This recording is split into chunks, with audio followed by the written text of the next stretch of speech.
आज़ादी के लिए संघर्ष शुरू हो गया था। और ये लड़ाई कितनी बड़ी थी। जिला पार्षद महेश यादव साथ मंच पर आने की कृपा करेंगे। विजय बाबू मंच पर आ जाए। बाबू जीवधर सिंह के परिवार विजय बाबू मंच पर आ जाए। ए बंटे क्या है यहाँ? 57 की पूरी लड़ाई चल रही थी। अब जरा सोचिए, जैसे उस समय तो कोई इंटरनेट का जमाना नहीं था, टेलीफोन का जमाना नहीं था, अखबार नहीं था, रेडियो नहीं था, टेलीविजन नहीं था, लेकिन पटना में क्या हो रहा है, झांसी में क्या हो रहा है, ये पूरे शाहबाद में क्या हो रहा है, कुंवर सिंह कैसे लड़ रहे हैं, जीवधर सिंह कैसे लड़ रहे हैं, ये लड़ाई की खबरें लंदन से अमेरिका तक पूरी दुनिया को बताने का काम लंदन में बैठ करके कार्ल मार्क्स इस समय करते थे। और वो कह रहे थे कि भाई इस समय हिंदुस्तान हमारा सबसे बड़ा मित्र है। क्यों? क्योंकि ये जो अंग्रेजों के खिलाफ लड़ाई है, पूंजीवाद के खिलाफ लड़ाई है, ये लड़ाई के दो मोर्चे हैं। एक मोर्चा जहां वो पूंजीवाद के कल कारखाने हैं, जहां उसकी अपनी सरकार है, जहां उसका अपना राज चल रहा है, वहां के मजदूर लड़ रहे हैं। दूसरा, जिन देशों को इसने गुलाम बना रखा है, इस गुलामी के खिलाफ जो आज़ादी की लड़ाई है, ये भी लड़ाई पूंजीवाद के खिलाफ है। और तब से ये बात चली दुनिया में कि पूंजी के खिलाफ, पूंजीवाद के खिलाफ ये जो लड़ाई है, ये पूंजीवाद के जहाँ पूंजी का अड्डा है वहाँ से लेकर के जहाँ उसने अपना उपनिवेश बना रखा है, जहाँ से लूट खसोट मचा करके लूट करके ले आते हैं, वहाँ भी आज़ादी की लड़ाई लड़ी जाएगी, वो भी पूंजीवाद के खिलाफ है। उस दौर के महान नेताओं को आज हम यहाँ श्रद्धांजलि दे रहे हैं।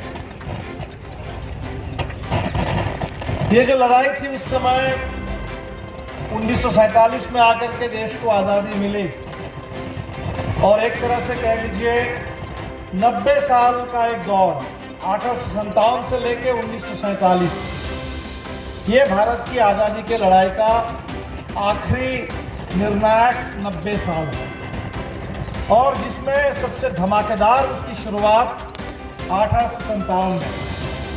लेकिन 1857 से पहले भी कुछ विद्रोह शुरू हो गए थे। आदिवासियों के विद्रोह हो रहे थे। अंग्रेज़ों ने जो जमींदारी राज थोपा था, अंग्रेज़ों ने जो एक तरह से महाजनों का, सूदखोरों का, अमीरों का राज जो थोपा था गांव के गरीबों पर, उस राज के खिलाफ, और अंग्रेज़ों का जो पूरा आज़ादी की है, ये अंग्रेज़ों से है। ये अंग्रेज बाहर से आए हैं लूटने के लिए, और अंग्रेज़ों को भगाना और देश को आज़ाद करना, ये हमारा साझा मकसद है। और इसीलिए ये साझी विरासत है, साझी शहादत है। और अंग्रेज़ों ने 1857 के बाद जब ये लड़ाई लंबी चली और अंग्रेज़ बहुत घबराए, तब उन्होंने तय कर लिया कि इस देश में अगर राज करना है तो राज करने का एक ही तरीका हो सकता है, वो है फूट डालो और राज करो। इस देश को आपस में लड़ाओ, इस देश के लोगों को आपस में बांट दो। शुरू हुई और इतिहास में इसके महत्व को समझा। दूसरा इसमें जो सबसे बड़ा पहलू था वो है हिंदू मुस्लिम एकता। हिंदू मुस्लिम एकता, अंग्रेजों को बात समझ में नहीं आई। अभी हमारे भाजपा के लोग बताते हैं कि आज़ादी का मतलब है कि अंग्रेजों से गुलामी है, अंग्रेजों की गुलामी और आज़ादी, ये आज़ादी नहीं है। आज़ादी क्या है? इस्लाम से आज़ादी।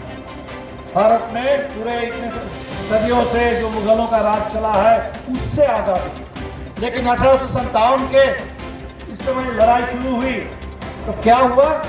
ये जीवधर सिंह, कुंवर सिंह, इन लोगों ने क्या किया?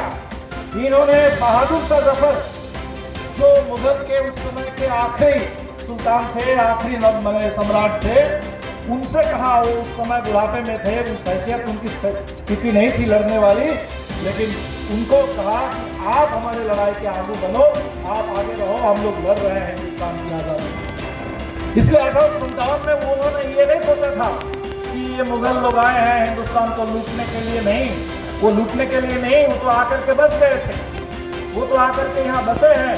और इस देश को बनाने में उनका भी उतना ही योगदान है। इस देश के खान पान रहन सहन से लेकर के ताजमहल से लेकर के इस देश के संगीत से लेकर के उसमें कौन सा हिस्सा हिंदू है, कौन सा हिस्सा मुसलमान है, मुस्लिम है, ये अगर आप ढूंढने चले जाएंगे तो जैसे आदमी के शरीर में अगर कोई कह दे कि हम शरीर में से हार्ट को अलग कर देंगे, लंग्स को अलग कर देंगे, किडनी को अलग कर देंगे तो आदमी मर जाएगा, शरीर को टुकड़ा टुकड़ा कर देंगे। उसी तरह हिंदुस्तान की संस्कृति में, हमारे देश के पूरे लोगों की चेतना में, उसमें हिंदू और मुस्लिम में टुकड़ा टुकड़ा कोई करने जाएगा तो ये मुल्क बचेगा नहीं। तो उसी समय और आज के इस कार्यक्रम में उपस्थित बुजुर्गों, नौजवानों, माताओं और बहनों,